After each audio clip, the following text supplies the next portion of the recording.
relationships are nothing but exchange of the energy field between two people. It's the interaction of the energy field. Now, we sometimes get so caught up with wanting something, that desperation and the frustration of not getting, that is constantly playing in your mind. And guess what? That is the corresponding vibration outside of you. That is the frequency. So it was not in terms of falling in love with somebody, but I have experienced this myself in my life, where it was with colleagues who were extremely mean with me, rude with me, and day in and day out. And outwardly, I continued to be dignified with them. I did not break into a fight, or I didn't say anything back to them. But yes, in my mind, I was creating thoughts about what is wrong with these people. I'm always respectful with them. Why can't they even speak a little? They won't even say a good morning back to me when I would greet them good morning.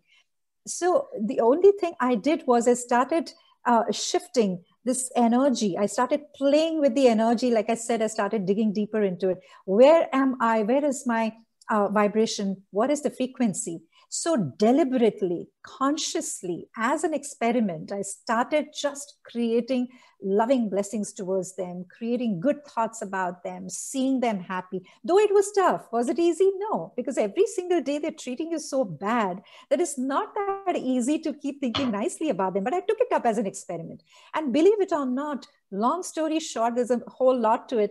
But long story short, the entire equation got transformed. Because you see, energy can neither be created nor destroyed, but you can transform energy.